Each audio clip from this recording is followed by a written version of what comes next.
Let's start with the elephant in the room.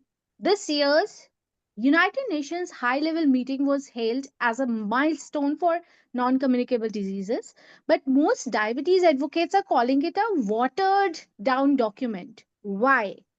Who dropped the ball? The diplomats, the WHO, or the diabetes community itself? That's the question we are asking today because this year's UN high level meeting on NCDs has left a lot of people wondering if diabetes got lost somewhere in the fine print. And to help us decode what really happened and what it means for low and middle income countries, we've got three powerhouses with us today. Leena, one of the most respected voices in global health and access to medicines, and a legal expert who has been shaping South Asia's access movement for years. James, president of Voices in Action and a driving force behind bringing lived experience right into global health policy rooms. And Lucy, lawyer, advocate, and type 1 diabetes warrior from Spain, working to make access and policy more human centered worldwide. Thank you all for joining. I'll let each of you quickly introduce yourself and your first reaction when you saw this year's United Nations declaration. Starting from you, Lena.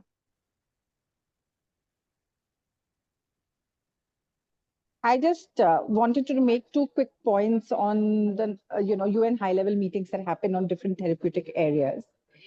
And one of the most important things NCDs do is set a target for countries to achieve in terms of how they are going to mitigate a particular public health challenge.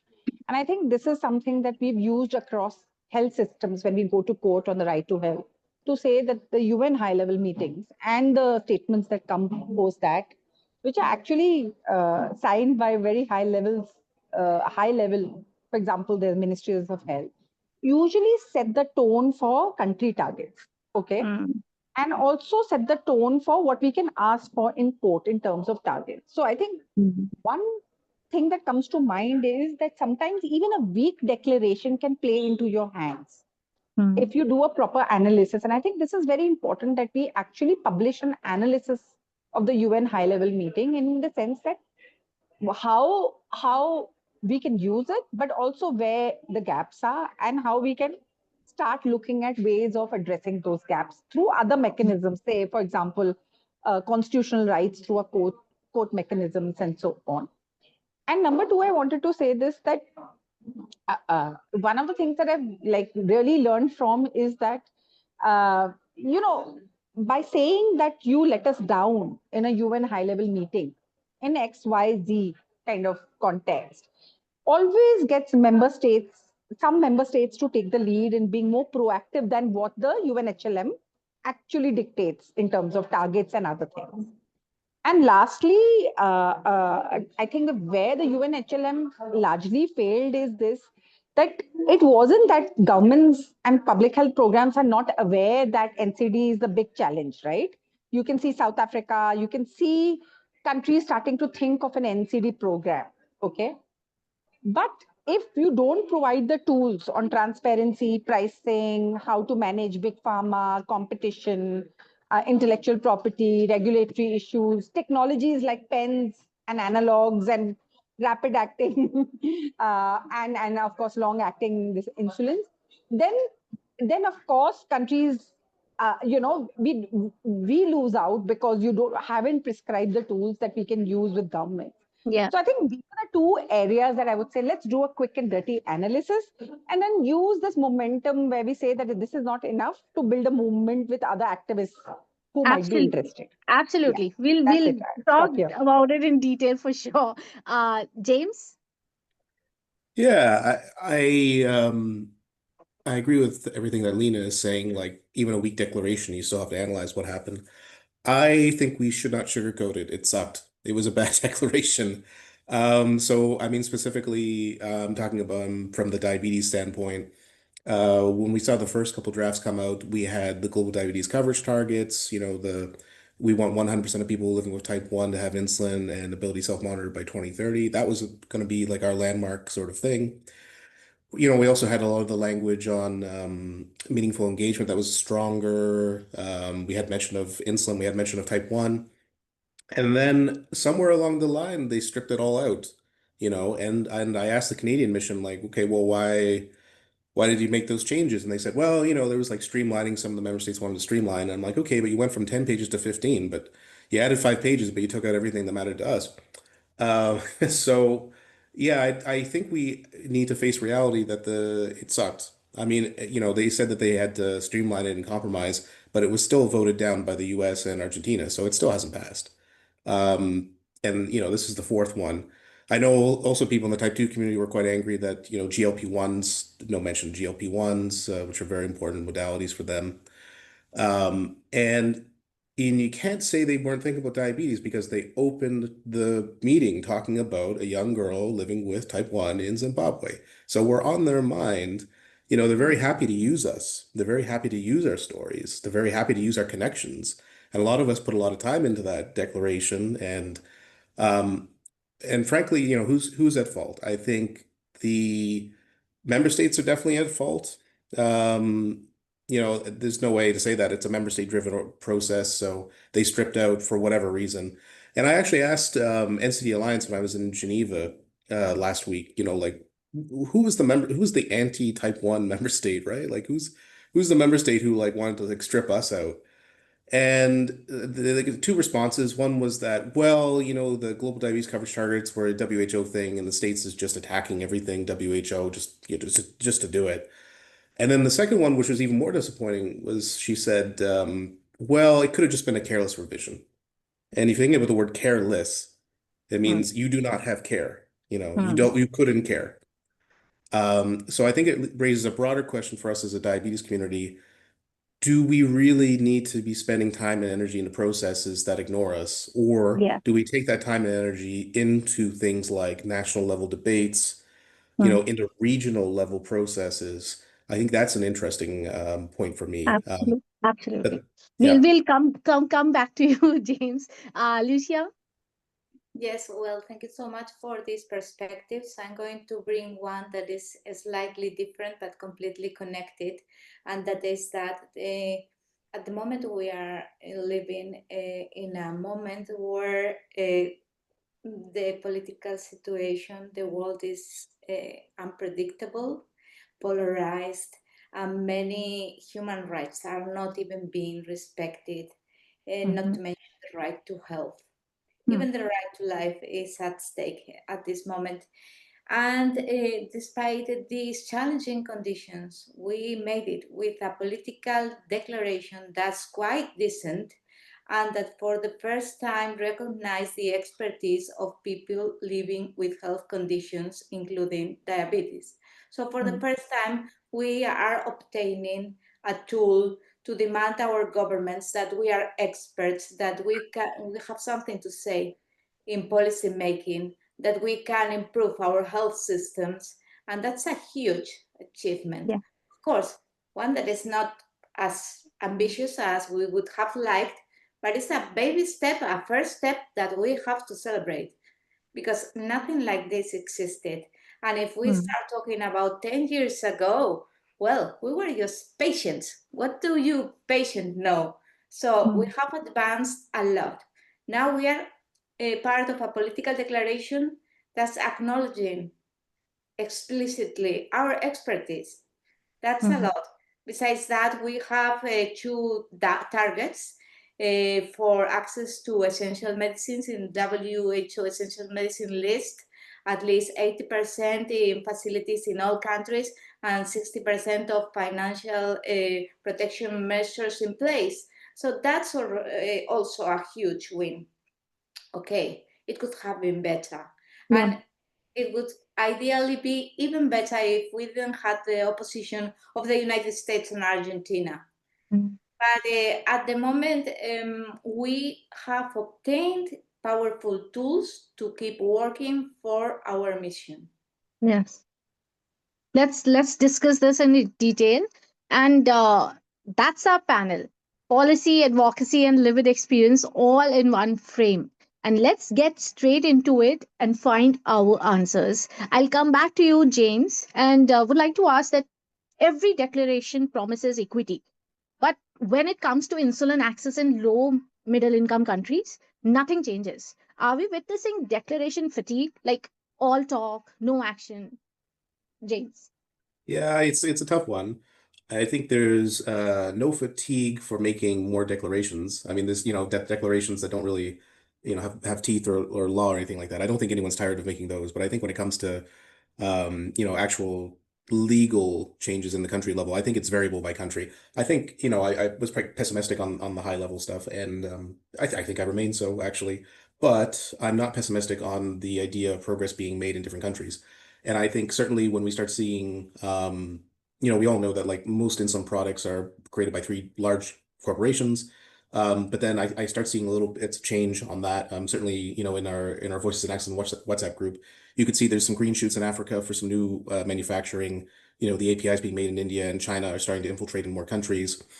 There's certainly the prices are not going wildly up anymore. I think we also see in like GLP-1s, some of the biosimilars coming in, certainly in Canada, where I'm originally from, Novo didn't file properly like its patent. So it's losing exclusivity, and the prices are going down. So stuff like that, and like some of the blood glucose monitoring stuff, some of that's going in. Now, how much of that is like the UN and how much of that is just like a market, that's trying to accommodate 800 million people, and how much of that is patients too. I mean, we see like groups like TU International that have been changing the conversation in America. I know in California there was a recent public manufacturing win. Whether or not that's actually being made in California, I think it's actually being made in India, but then being relabeled. But so there's stuff, and then certainly at the WHO there's the win on essential medicines with the essential medicines list of insulin analogs that went really against the technical advice of the technical team, but they were won over by a lot of the testimony and the evidence brought forth by fellow people living with diabetes. And I think on the public side, it's better than it has been. I mean, I think as people living with diabetes, there's still the diabetes jokes, there's still the stupid, you go blind jokes and all that sort of stuff. But there's a pushback now. It's not just, a lazy joke on a late night TV show. There's pushback. So I think there's progress. Now, at the low middle income country level, I don't think there's as much as there should be, but I think the general trend is positive. It's not negative. There's this follow-up question also, James. If the three quarters of people with diabetes live in the LMICs, why are their realities missing from the text? Does the UN even understand what access means in India or Kenya or the Philippines? I think having worked in a UN organization, parts of the organization will understand it and parts of it will have absolutely no idea what diabetes is. And I think it's just a matter of everyone running marathons and eating lettuce.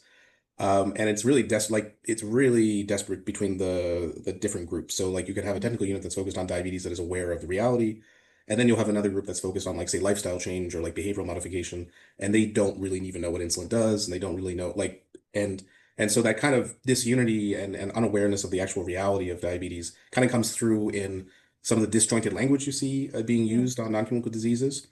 where they're very, very keen for everything to be fixed with physical changes and healthy eating, right? But Yes. I mean, I just came from a conference that was dedicated to diabetes and war and conflict. Mm. And if you're in a refugee camp, you can't tell people like, we're going to do cooking classes for you and you're going to learn how to make like a nice like low carb salad. No, like they're going to get whatever the World Food Program gives them, which is mostly going to be carbs, and Mm. they gotta live. So Mm. there's some parts of the UN system that get it, and there's some parts that absolutely don't get it. And I think Mm. that disjointed approach kind of comes through in some of the language. Yes.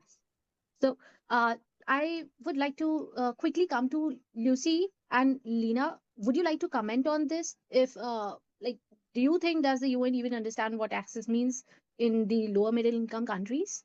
Well, I think they do because the ministers of health do describe situations and depict them with histories, the stories about their own countries. However, it's a multilateralism. It's many countries working together, and every country is pushing for a different reality, and the agendas are different. Despite we are trying to work together, uh, Mm-hmm. the final results will depend a lot on the money Yeah. that or the influence that money has in the global scene. Mm. So who cares if there are many people going through a very bad situation with certain disease in low and middle income country? If we are more focused on making money somewhere else and building a narrative that's powerful enough to provide a lot of money for pharma worldwide. It's complicated. It's complicated. And well, I have to agree with James in what he mentioned about especially type 1 diabetes being an ignored disease. But just due to lack of education or ignorance, because when people hear diabetes, as well, as mentioned, as James commented, they immediately associate it to lifestyle, and there's a lot of blaming and shaming, putting the, like the fault on the person living with diabetes, even for obesity, when it's a way more complex policy issue that starts with the taxation and production and regulation of ultra processed food.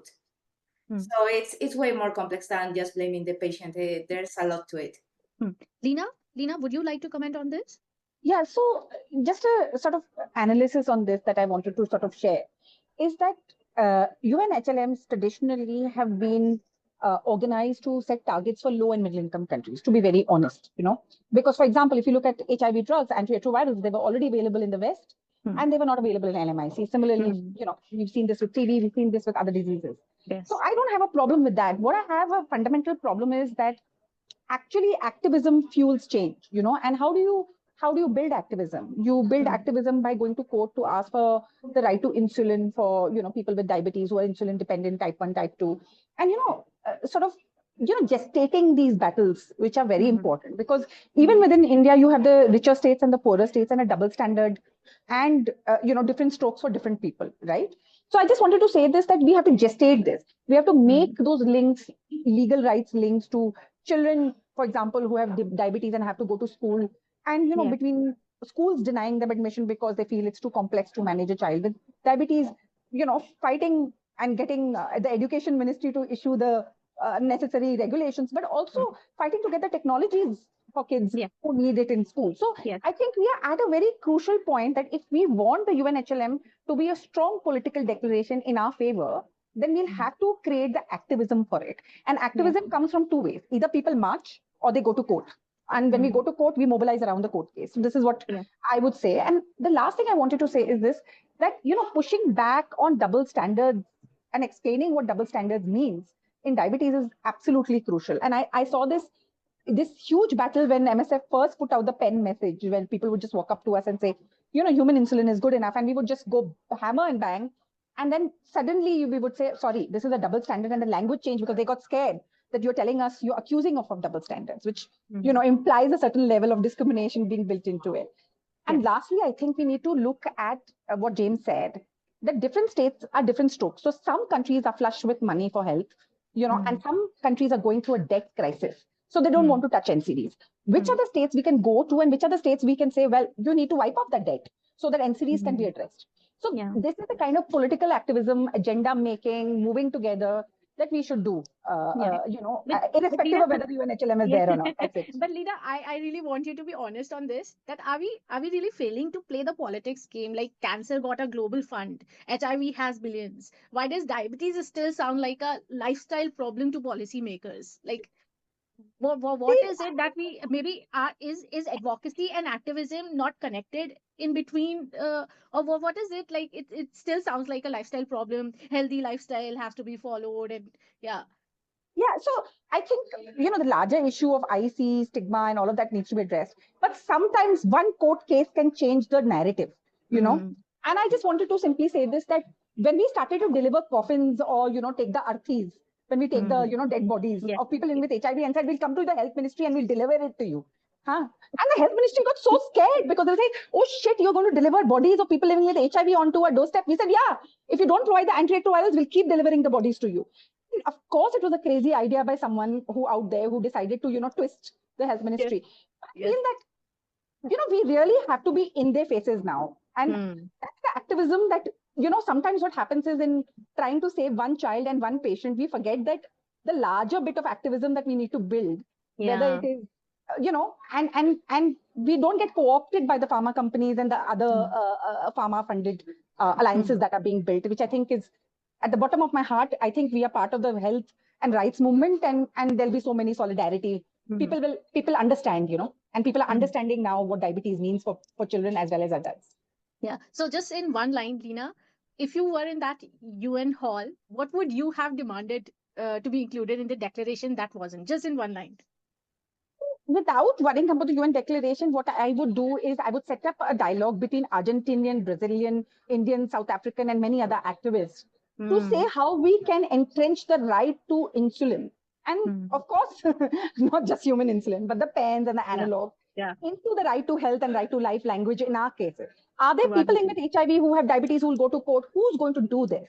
And I would create a movement who's not willing to back off and do that. So then the next UNHLM, I know that they will have to address this issue. Yes. So I think this is what worries me, that if we are not careful enough, we'll fall into the cancer trap, where pharma always dictates. The last thing I wanted to end is that no one believed we could win a rare disease drug access.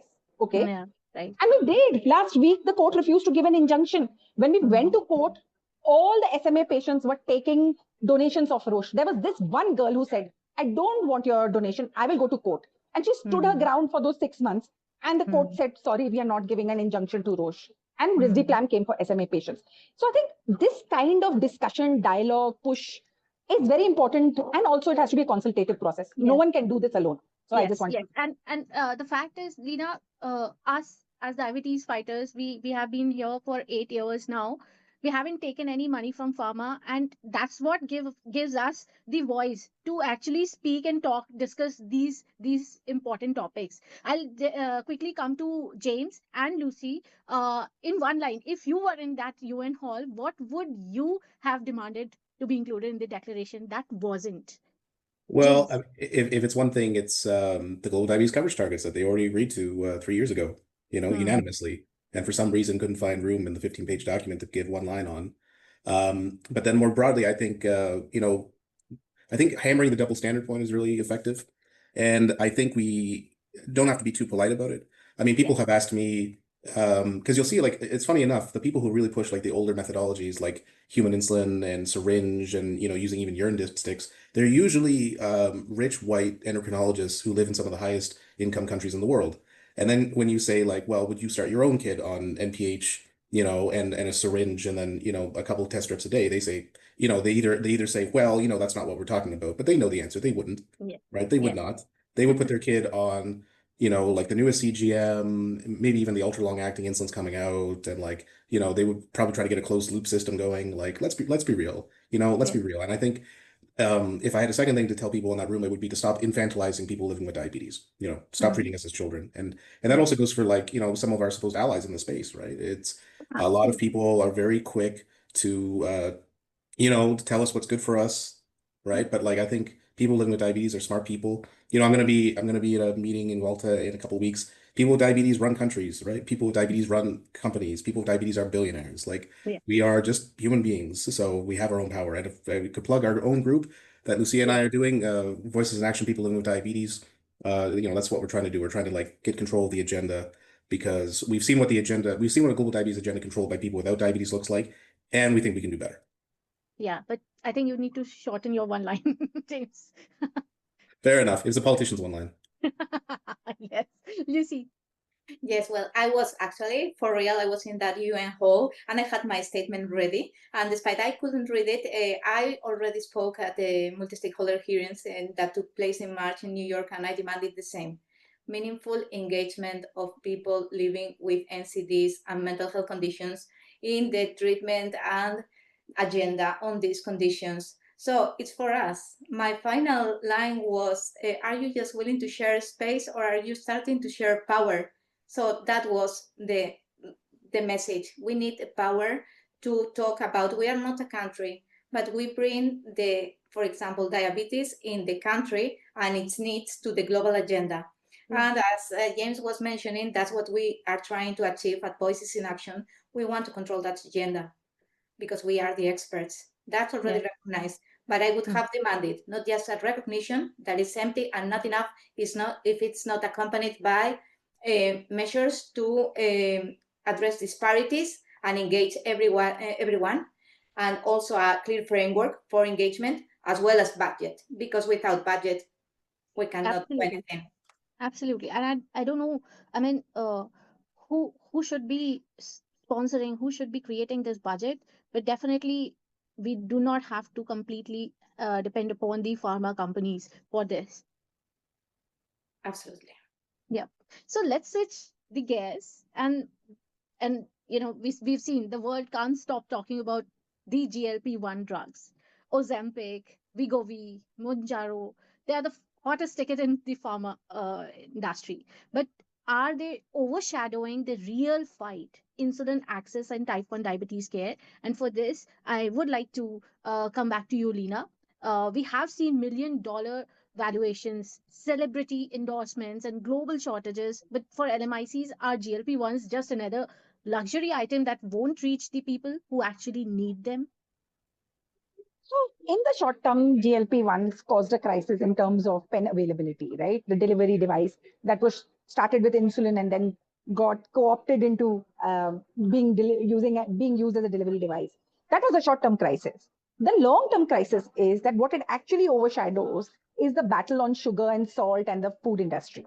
Because GLP-1s are incredibly important Yes. public health tools, right, in the NCD Yes, program, and they should be absolutely. provided to people with obesity as well with type 2 diabetes and type 1 diabetes as required, as prescribed according to WHO guidelines. But Yes. the problem is that we can't fight obesity and diabetes just by fighting through pharmaceuticals. And I think that's what GLP-1s actually overshadow.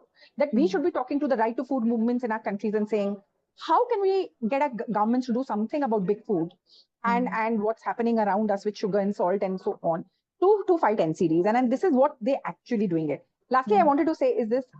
GLP-1s are going to be in the public domain next year. No one should struggle for access to GLP-1s. The generic companies themselves will fight Novo on dismantling whatever little monopolies it has left in a few countries. But Ozempic is going to be like the Coke bottle down the road, where every generic will offer it at an affordable price. So what we should worry about is who needs to get it. Are the guidelines in place? And Yes. all of these issues that we need to start thinking about. So I'll stop here. Yeah. Yeah. Lucia, pharma companies love to say these drugs redefine diabetes care, but redefine for whom? Like for the investor or the patient?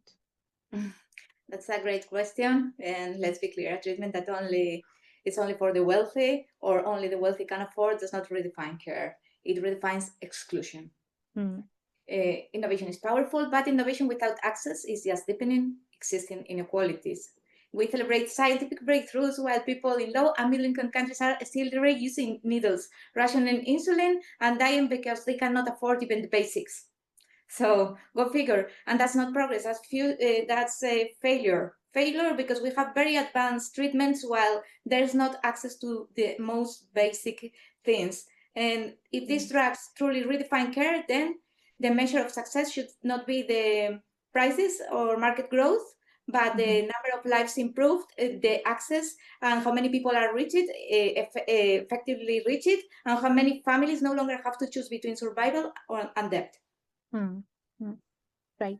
And just one more thing, Lucy, with Novo Nordisk shutting down its type 1 diabetes cure research, is this a cold business calculation or a betrayal of hope? Like, would you like to comment on this before I jump to James for the answer?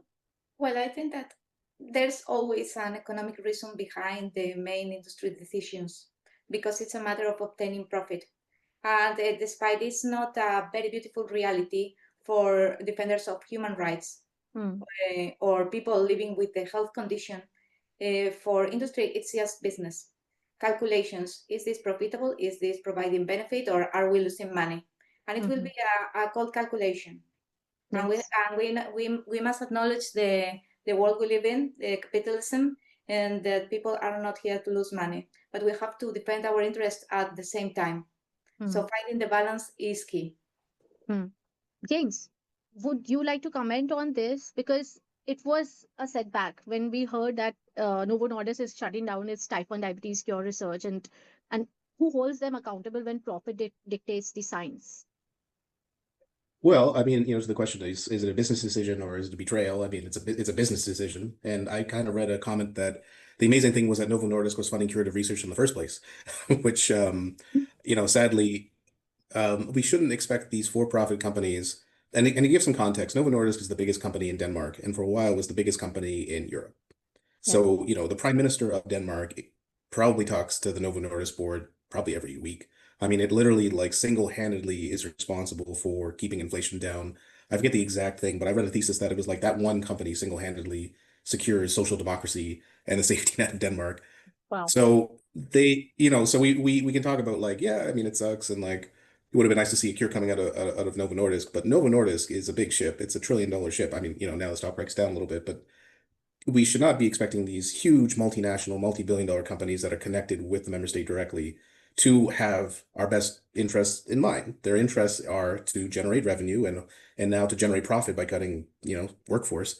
And I also see a lot of people very surprised who work for Novo to say, "Oh, I felt so betrayed. I was fired by Novo Nordisk." Almost like they're finding out for the first time that they're not a charity, that they're a for-profit company. I mean, Novo Nordisk started life as a charity 100 years ago, but like it's a for-profit company.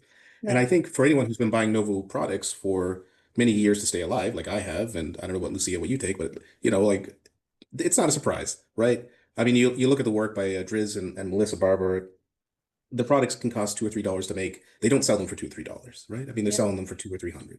Yes. This is a for-profit company, and they made a business calculation that shutting down this unit and firing all those people would make them more profit, and they did it. And I would totally expect the same of any, you know, of Lilly, of Sanofi.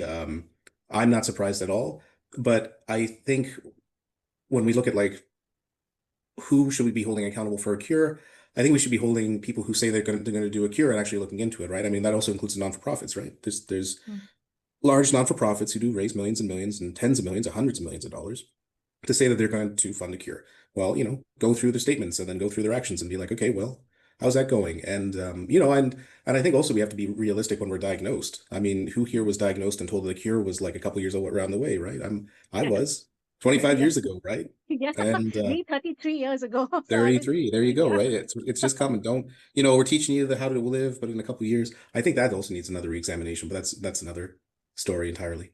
Yes, absolutely. And recently, because Novo has been phasing out and pulling out some of its insulin products, it's been difficult for the community to adjust to another insulin. They have to again go back to the doctors. Sometimes they are not aware, and then suddenly it's a shock for them that it is not available anywhere. And it's not like, you get access to insulin anywhere around the corner. You might have to travel, especially those living in tier 2, tier 3 cities in India. They have to travel a long way to get the insulin.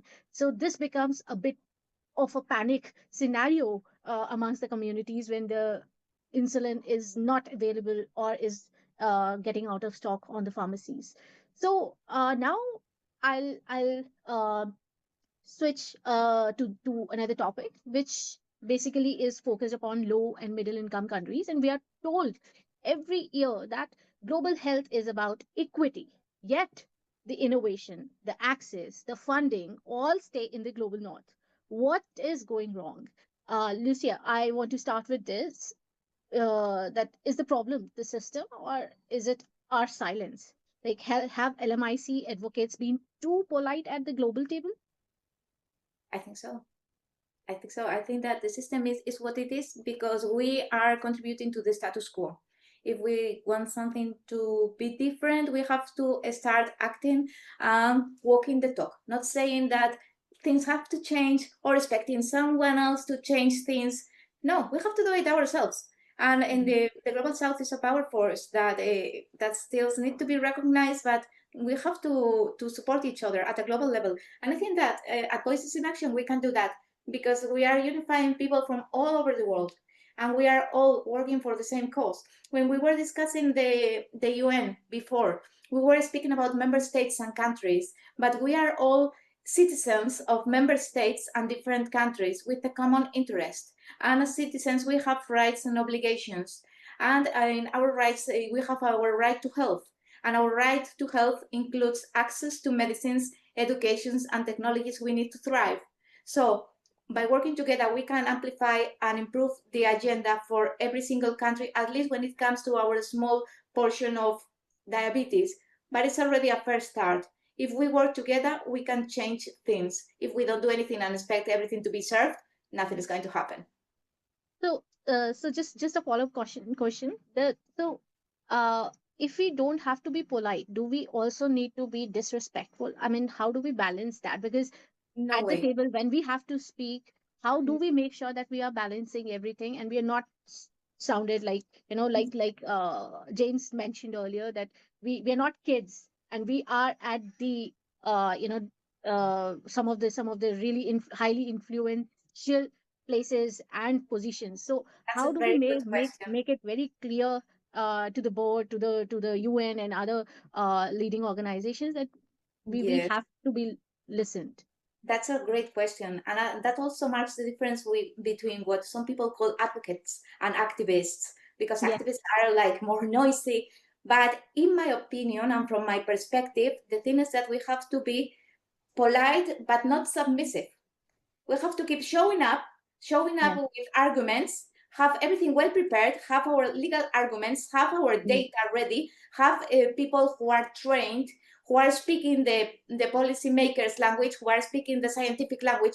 Well, in fact, as patient experts, we prepare ourselves in every sense to be yeah, in the same table with other stakeholders and to engage in conversations at the same level. We do this, and we don't have to be submissive. First yeah, is changing the narrative, the power dynamics, and making care people-centered care. yeah. But beyond that, stop the narrative and hold the narrative that the patient is just this poor patient, or that we are just stories, because we are Yes, way more than stories. We are yes, change makers. yes, absolutely, absolutely. James, when rich nations debate obesity drugs, poorer nations are still struggling for basic insulin. Uh, is the UN system built to listen only when the market speaks? That's a tough one. I mean, the UN system, back at, after World War II, is ideally built for the member states, and it's of what the member states want. Unfortunately, a lot of the member states have unequal power within that system. I mean, as we're finding out, we're now more than ever. Um, but I think it's also the fact that, Lena, you were talking about like how a lot of advocacy in the groups are kind of infiltrated by pharma and money. The UN system and its agencies are also kind of broke. And like, if you look at like who's actually funding like the diabetes stuff, you can really get three or four players, right? Mm, And then that was another thing that I've kind of realized the last couple of weeks was that the diabetes agenda is still donor controlled, right? So you mm, hear a lot of like weird language that patients would never say, like metabolic disorders and just like different little like terms, and Novo will come out with a new thing, and that kind of, and you see all of a sudden the same policy people who don't have diabetes start echoing them, and that shows an agenda that's controlled by everyone except for the patients, and then that because, also kind of shows why yeah, it's going nowhere. But to go back to your question about like, yeah, specifically on the obesity drugs, I think the larger middle income countries like Brazil, like India, like China, they are on the ascendancy in power, and I think all of us, but especially them, especially people with agency, should not wait around for the UN to, give them the green light to give medicines that their people need, right? And a lot of them are looking at it as a business opportunity, like a lot of the players in India, a lot of the players in Brazil, um, and especially with the global order kind of changing the way it is, because I think a lot of it was held in place by the domination of like the EU and USA by saying mm, like, well, we've got very strong patents on these medicines, and if you want USA to operate in your country, like don't buy from India, don't buy from Brazil. The calculation is changing now, and I think the smarter countries are seeing that and are mm, seeing that there's a market here and there's a need, and they have the capability to fulfill that need, so they should go ahead and mm, do that. But in yeah, terms of like what's actually driving the UN agenda, I think it's still donors, and not all of them are in a bad place. I mean, some of them are like private mm, philanthropy, but mm, some of them are misguided, and some of them are about trying to maintain a power system that yeah, allows a drug like Ozempic to make tens of billions of dollars. And like, we should not be naive. As the previous question about novo canning its curative research, we cannot be naive, right? We mm, cannot be like, well, there was a very nice. I talked to someone who was in the UN system who really should know better, but then they said, well, I always like talking to this company because they always ask how my kids are doing, and they always remember they have such a good. and mm, and don't be naive like that. I mean, like, it's their job, right? Like, after they have a conversation, they put the conversation down in a spreadsheet. It goes up to Salesforce. yeah, Like, be a little bit savvy, and that goes for all of us here.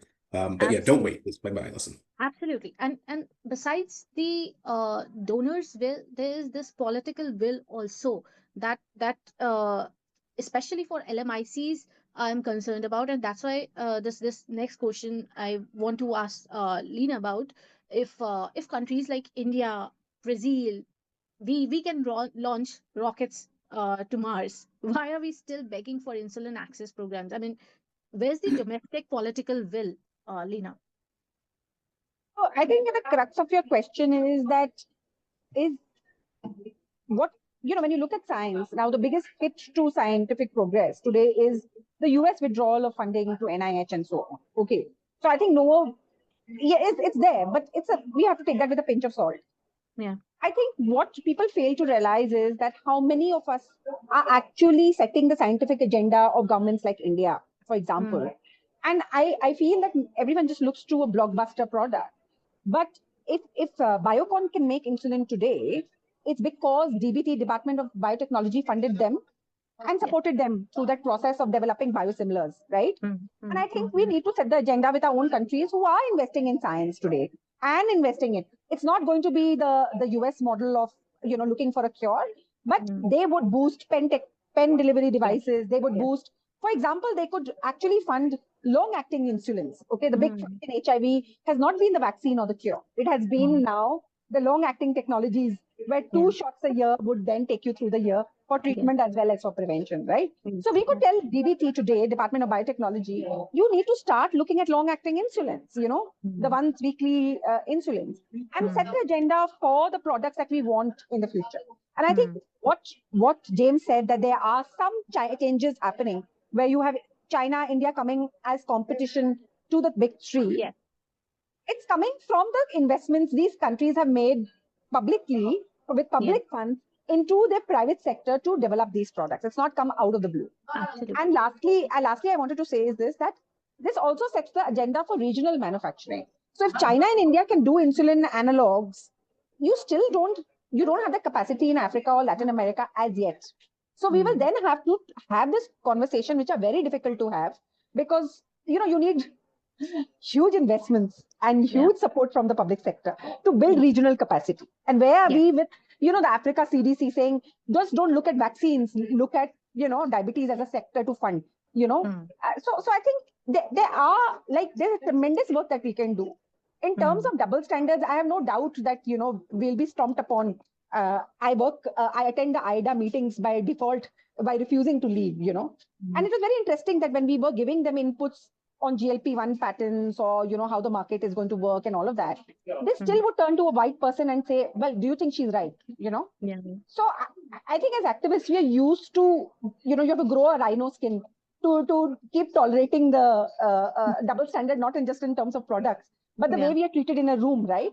So I just wanted to say this. We have a tremendous opportunity with being seated in countries like Brazil or South Africa or India, where we can talk to our countries about how to fund diabetes research. So I think I would like to use the HIV experience and the TB experience to say, guys, we can do this. Let's have a conversation about this. What do you want?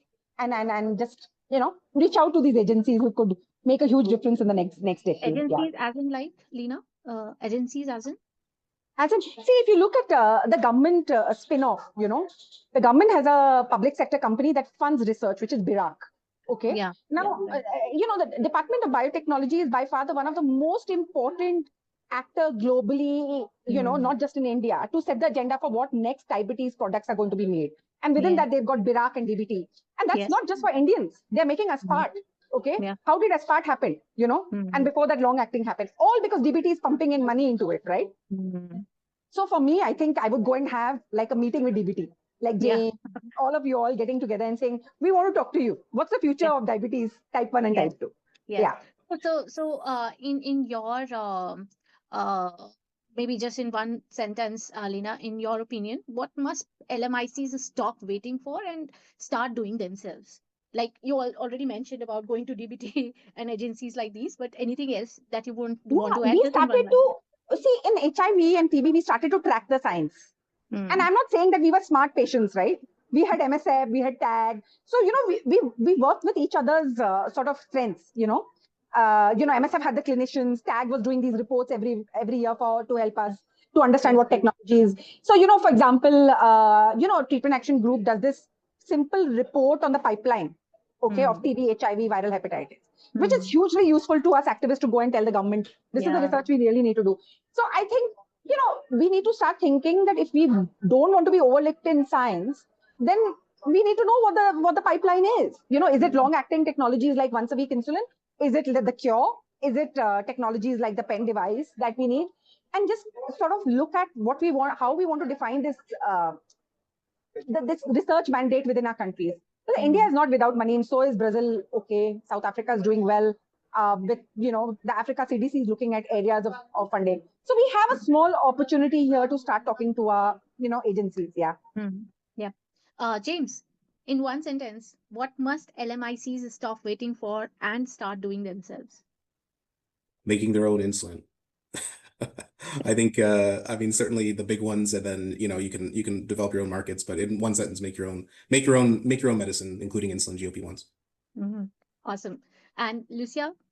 I couldn't agree more.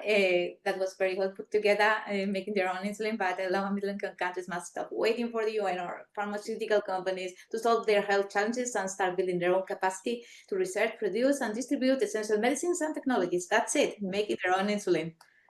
It's definitely not going to be easy, but yes, that's the way we have to move forward if we really want a big change in our countries. So let's wrap up this up with the vision. And the UN meeting may be over, but diabetes isn't going away. And if you had to choose one path forward, like political reform, patient uprising, or market disruption, which one actually gets us closer to justice in diabetes care? Starting from you, Lucy. Okay, again, please. So if you had to choose like one path forward, should that be political reform? Should that Yes. be patient uprising, or it should be market disruption? Like which one actually gets us closer to the justice in diabetes care, according to you, Lucy? Yes, it would be a mixture of them all. We'll have to all, work all of on. them. And Leena and James, do you agree with Lucy, or do you have any other opinion around this? I mean, I agree with Lucia, but you only wanted one, so I would say seize control of the agenda. So I mean, to fellow patients, like seize control of this agenda by working with groups and systems that are controlled by patients. And it's another plug for Voices in Action. But there's other groups out there too, in India and Brazil that are patient controlled, because we've seen what the agenda has looked like if we allow others to work on our behalf. We don't need people to work on our behalf. We can do it, advocacy and activism ourselves. Yes, absolutely, absolutely. So if the global system won't fix diabetes inequality, can innovation and grassroots advocacy fill the gap? Or can we have our own diabetes advocates assembly kind of a thing, where we set our agenda and we as a single voice take this thing forward, like, maybe a draft or something, and then we present it, in the high level meetings. Leena, yeah. See, I just wanted to say this, that there are two things. For example, I would break this conversation that we've had into actually public webinars that build knowledge and build partnerships. And I really do believe that the reason why we politically managed to win some battles in XDR, TB, and HIV was because you had a larger group of activists, the feminist movement, plus people living with HIV were partnering, the sex workers and the feminist groups were partnering when the sex workers were picked up for HIV. So the partnerships and solidarity that you can build will bring in the resources that you need to make this a political activist battle. For example, this half unit pen is like a God gift by Novo. They keep asking them, they keep refusing, they keep making an excuse. Why are we even asking anybody anymore? You just go to the Novo office and do a protest. Next day, they'll start shipping the bloody half unit pens. Now, see, this is my HIV brain that is functioning. If I'm in the diabetes space, I'll say, oh, let's write a letter. In HIV, we would say, bloody hell, we asked them 5 times. They said yes, and they're refusing. Now we're just going to their office, right? I think, yeah. It's just that.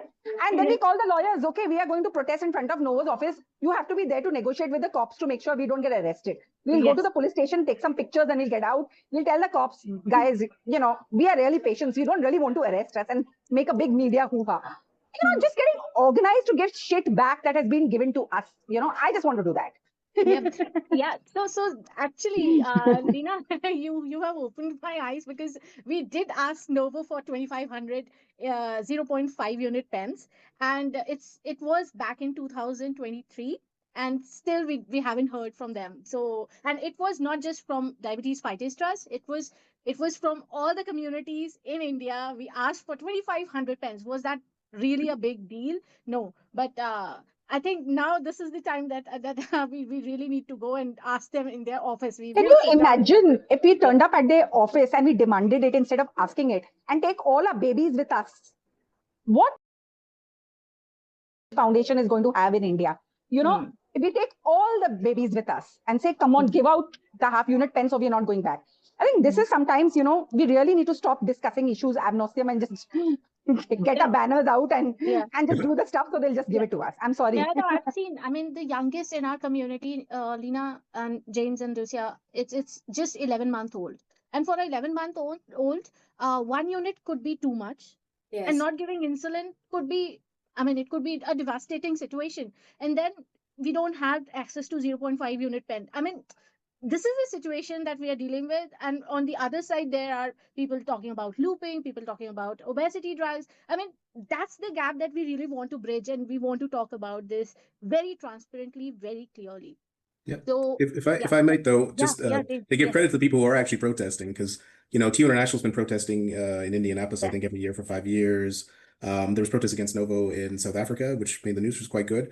But just to give you an idea of the power we're up against, I was part of a protesting in Indianapolis.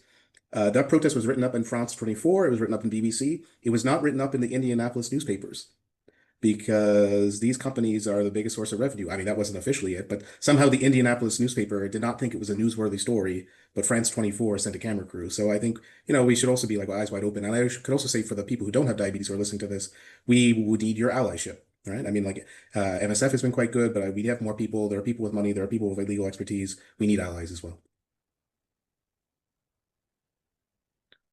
And I think you're trying to come in there and do it. There you go. I think you're still on mute though. Oh, I'm so sorry. I'm so sorry. Yeah.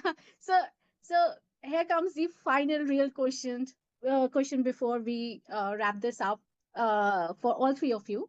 And it is that, will the future of diabetes be written in policy rooms, in pharma boardrooms, or in living rooms of people who have decided they won't wait anymore? I'll say Yeah. living rooms. I Yeah. don't think it's going to be written in pharma boardrooms. Living rooms of people living with diabetes and their families and our friends. Yeah. Absolutely. Lucy. Yes, I would say the same, that everything starts with us, people living with diabetes, and we will be rewriting the script. And yes, we will be a part of those policy rooms where we will be present and deciding the agenda. And we will maybe also be part of those pharma boards. And we will be present in every single space that relates to the condition that we live with. Absolutely. Leena. I'm hoping it will be in the living rooms, which will turn into a courtroom, which will then dictate policy. Because that's what the language people understand, is that one person who goes to court then changes the shape of our national program's response in a country. And I've truly learned a tremendous lot in my 20 years, having worked on the ground and seen people just change that script of policy by doing that one act. And then just to Shreya, 14 years old, she was dying of XDR, and she went to court to ask demand for 2 new TB drugs, not one but 2, and she died waiting for them, but she got it for everybody else through that court decision. So I truly tremendously believe in the power of people demanding their rights, and our job is to just facilitate that. Yeah. Thank you. Thank you so much, James, Leena, and Lucy. I think this is Diabetes Awareness Month, and I think the conversation that we had today, maybe let's hope that this pumps up each and every diabetes advocate across the world, and let's hope that whatever we do in the upcoming years, it is really worth meaningful and worth giving our time to. Thank you so much. Thank you. Namaste. Thank you. Yeah.